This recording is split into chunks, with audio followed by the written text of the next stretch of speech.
High-dimensional data from sources such as unstructured text, healthcare technologies, or data obtained from sensors and the Internet of Things tend to have thousands of features.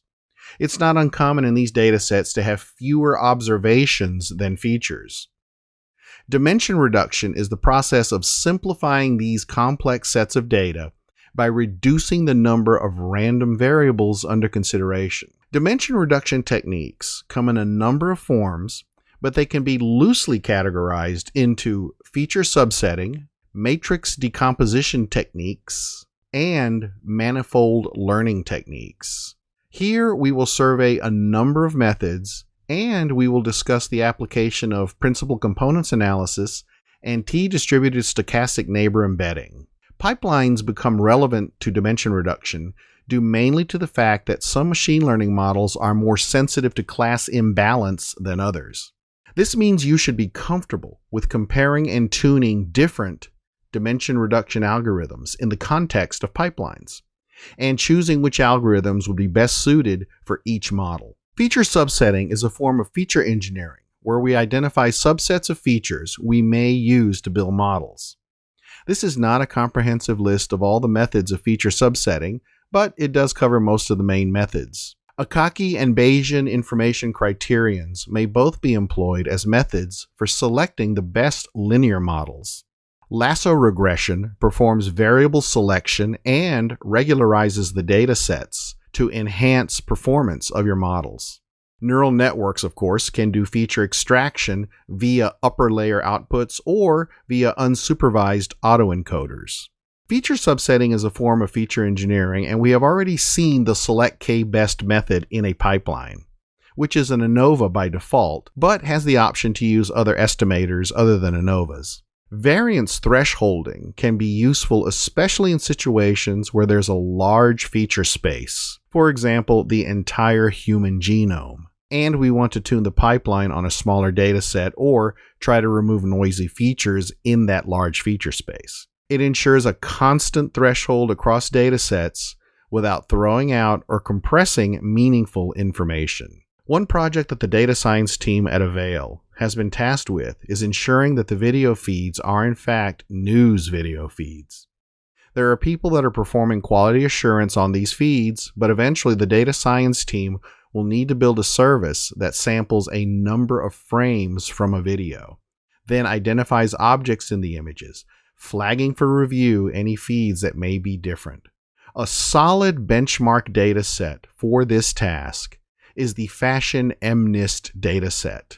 Now, the original MNIST dataset contained handwritten digits. It is sort of the hello world of neural networks. A number of researchers have good arguments suggesting that the Fashion MNIST should be used to replace it. Like the original MNIST, the images are 28 pixels by 28 pixels, which implies a total of 784 pixels. Images are high-dimensional, often with more pixels than these, but even so, this is an excellent data set to ensure that your pipelines and algorithms are working properly. In this bit of code, we're going to extract or use the Fashion MNIST dataset from TensorFlow Keras. We load it using the load_data function into a separate set of test and training images and labels. And you can see on the last line of code here all of the different classes or labels that are used in the Fashion MNIST dataset, including t-shirts, trousers, pullovers, dresses, coats, sandals, etc. We can take a quick look at a sample image. If you want to pull out a sample image, you could use this bit of code to take a look at a sample image and its training label, which in this case happens to be an ankle boot. We're going to be reusing these data later in the course. So we use the Keras package, of course, to load the data. Now, this is an excellent data set for convolutional neural networks, but let's use it to explore some dimension reduction techniques. Neural networks get a lot of attention nowadays, but they can be very difficult to tune, maintain, and deploy. Classical machine learning techniques like those that are used here are still very relevant and very effective, and they should serve as the baseline when you're deciding to explore deep learning solutions. Here we see examples of the different classes that we will be trying to predict. These are the objects we are training our model to recognize. It's always a good idea to scroll through the data to ensure that the labels make sense. Now, fortunately for us, these images are taken in a standardized way, and that hard work has already been done for us. Otherwise, additional steps with a lot of validation like this would be needed. The first thing we do is normalize the data. Then, because it's a little easier for demonstration purposes, we subset the data to use only the first 5 classes for the purposes of this video. The training data still has 30,000 images in it, each with 784 features. So in this bit of code, what we're doing is we are first scaling the values of each of the features or each of the pixels, which of course has a value from 0 to 255. So we're scaling that down to be a fraction of 1 in the training images and the testing images. And then we grab a subset of the data. So we set up an array with 5 elements in it and use that array to extract out training labels and training images and test labels and test images. And then after that, for each one of the images that we've extracted in each of our 5 classes, we flatten each one of the images down to a single 784 pixel vector to make it easier to work with. And at the bottom of the slide that you see here, you can see that we've printed out some basic information about the training data that we're about to use. We have 5 classes. Each one of the classes has 6,000 samples, and they're equally divided amongst the 5 classes. Let's take a step back and recall principal component analysis. PCA is used to decompose data sets with a lot of features into orthogonal components that explain a maximum amount of the variance. In scikit-learn, PCA is implemented as a transformer object from within the decompose submodule. In this bit of code, we use a principal component analysis and represent it here as a 2-dimensional scatter plot. As you can see here, each one of the classes can be fairly easily identified. You can see the t-shirts in the middle. Over on the side, you see the dresses and trousers, which overlap somewhat. The ones that overlap quite a bit are the coats and the pullovers, which suggests that those are a little bit harder to discern by this model. We can also project the data into a 3D space and visualize it. Here you can see that there is pretty clear separation between the classes, and it's a little bit easier to tell the difference between pullover shirts and coats. Because the principal components themselves represent the amount of explained variance, we can make a cumulative sum of explained variance plot. These plots are quite common when you're trying to determine the number of components to use. Here we specify PCA in a pipeline.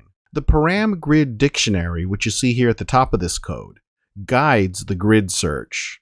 Now, these settings that are specified in this dictionary will not work for all data sets, and you'll need to tune them for each new application. You may even need to retune them when there's changes in other parts of the pipeline.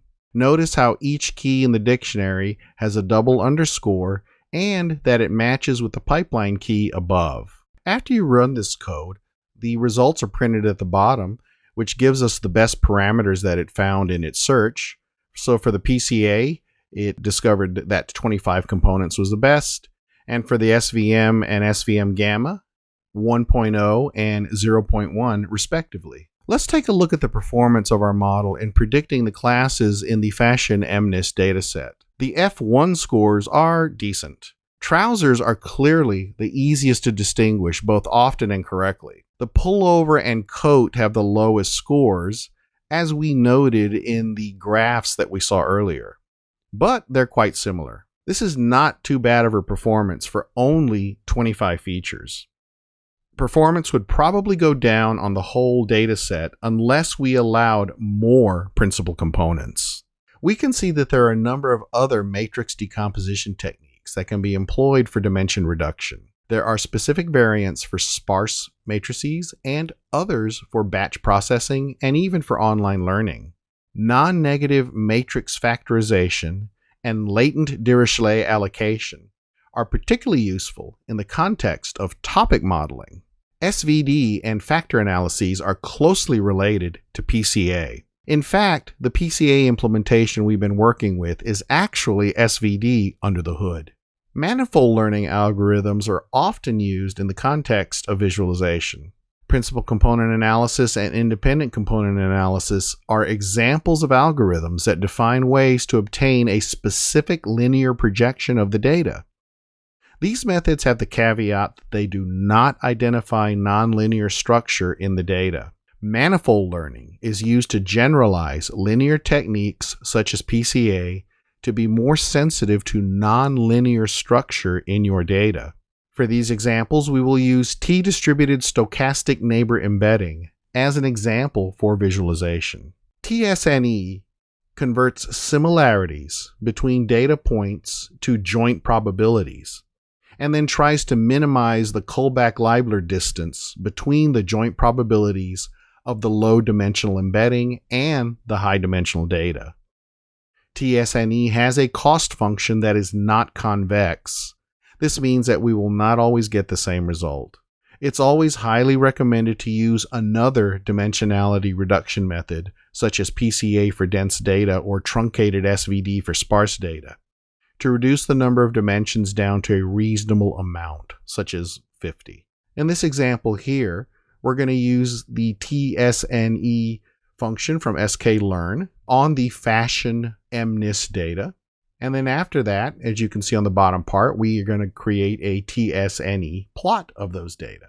We can see here that the 2D projection represents the high dimensional data in a different way. One noticeable difference is that the trousers are very distinct. Because of the pairwise computations that TSNE does, it's not often used in pipelines. But there have been some recent papers about algorithmic improvements, so this may change soon. One important thing to note is that optimizing the Kullback-Leibler divergence part of this algorithm can take some time. There are 5 parameters that control the optimization of TSNE, which could affect the resulting embedding. The perplexity parameter is usually the main parameter you need to work with. As a data set gets larger perplexities are generally required. Typical values for perplexity range between 5 and 50. If you want to go a step further with this data set, run TSNE on the test data and set your marker to X for the incorrectly called class.